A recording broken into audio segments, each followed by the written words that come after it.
الحمد لله رب العالمين والصلاة والسلام على سيد الأنبياء والمرسلين أما بعد فأعوذ بالله من الشيطان الرجيم بسم الله الرحمن الرحيم الصلاة والسلام عليك يا رسول الله وعلى آلك وصحابك يا حبيب الله الصلاة والسلام عليك يا نبي الله وعلى آلك وصحابك يا نور الله نویت سنت الاعتکاف۔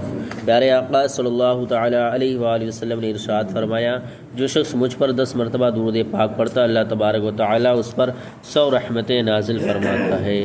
صلو علی الحبیب صلی اللہ تعالی علی محمد صلی اللہ تعالی علیہ وسلم۔ بسم اللہ الرحمن الرحیم۔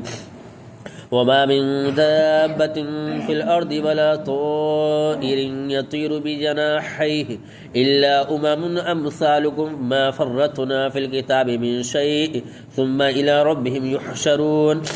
ترجمہ کنز العرفان۔ اور زمین میں چلنے والا کوئی جاندار نہیں ہے اور نہ ہی اپنے پروں کے ساتھ اڑنے والا کوئی پرندہ ہے مگر وہ تمہاری جیسی امتیں ہیں۔ ہم نے اس کتاب میں کسی شے کی کوئی کمی نہیں چھوڑی، پھر یہ اپنے رب کی طرف ہی اٹھائے جائیں گے۔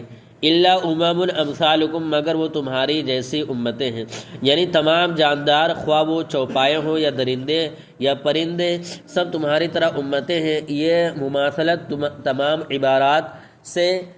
اعتبارات سے نہیں بلکہ بعض اعتبار سے ہے، اور ان وجوہ کے بیان میں بعض مفسرین نے فرمایا کہ حیوانات تمہاری طرح اللہ عز و جل کو پہچانتے اور اسے واحد و یکتا جانتے، اس کی تسبیح پڑھتے اور اس کی عبادت کرتے ہیں۔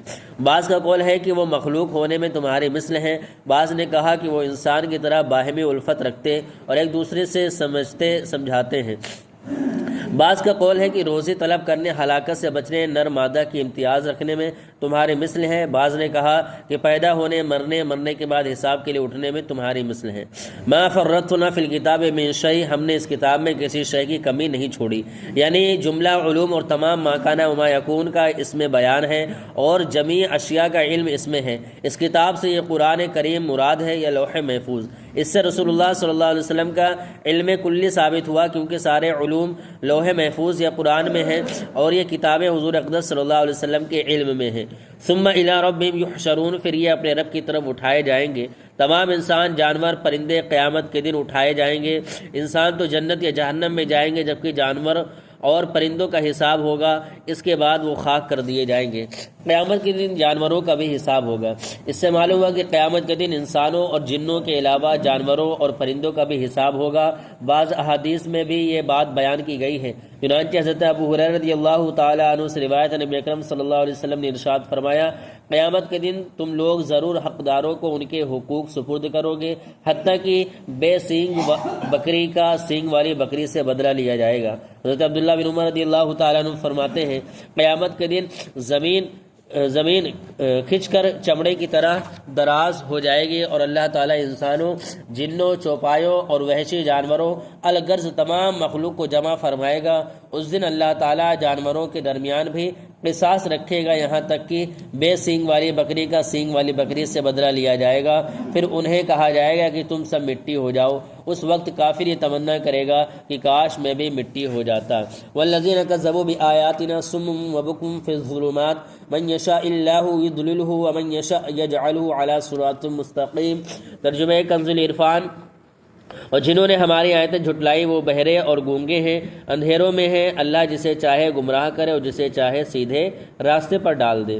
والذین کذبوا بآیاتنا، اور جنہوں نے ہماری آیتیں جھٹلائیں۔ ارشاد فرمایا کہ جنہوں نے ہماری آیتیں جھٹلائیں وہ بہرے اور گونگے ہیں، کیونکہ حق ماننا اور حق بولنا انہیں میسر نہیں اور وہ جہالت، حیرت اور کفر کے اندھیروں میں پڑے ہوئے ہیں۔ اللہ عز و جل جسے چاہے گمراہ کرے اور جسے چاہے سیدھے راستے پر ڈال دے اور اسلام کی توفیق عطا فرمائے۔ قل أرأيتكم إن أتاكم عذاب الله أو أتتكم الساعة أغير الله تدعون إن كنتم صادقين بل إياه تدعون فيكشف ما تدعون إليه إن شاء وتنسون ما تشركون۔ ترجمہ کنز العرفان۔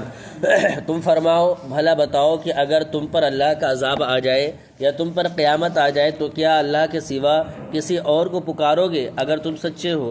بلکہ تم اسی اللہ کو پکارو گے، تو اگر اللہ چاہے تو مصیبت ہٹا دے جس کی طرف تم اسے پکارو گے اور تم شریکوں کو بھول جاؤ گے۔ قل، تم فرماؤ، اس آیت اور اس کے بعد والی آیت میں فرمایا گیا کہ حبیب صلی اللہ تعالیٰ علیہ وآلہ وسلم آپ ان مشرکوں سے فرمائیں کہ بھلا بتاؤ کہ اگر تم پر اللہ عز و جل کا عذاب آ جائے یا تم پر قیامت آ جائے تو کیا اس وقت بھی اللہ عز و جل کے سوا کسی اور کو پکارو گے؟ اور جن کو دنیا میں معبود مانتے تھے ان سے حاجت روائی چاہو گے؟ اگر تم اپنے اس دعوے میں کہ معاذ اللہ بت معبود ہیں سچے ہو تو اس وقت انہیں پکارو، مگر ایسا نہ کرو گے بلکہ تمام ہولناکیوں اور تکلیفوں میں تم اللہ عز و جل ہی کو پکارو گے۔ تو اگر اللہ عز و جل چاہے تو تم سے وہ مصیبت ہٹا دے جس کو دور کرنے کی طرف تم اسے پکارو گے، اور اگر وہ چاہے تو اس مصیبت کو دور نہ کرے، اور اس وقت تم ان بتوں کو بھول جاؤ گے جنہیں تم اللہ عز و جل کا شریک قرار دیتے تھے اور جنہیں اپنے اعتقاد باطل میں تم معبود جانتے تھے، اور ان کی طرف التفات بھی نہ کرو گے کیونکہ تمہیں معلوم ہے کہ وہ تمہارے کام نہیں آ سکتے۔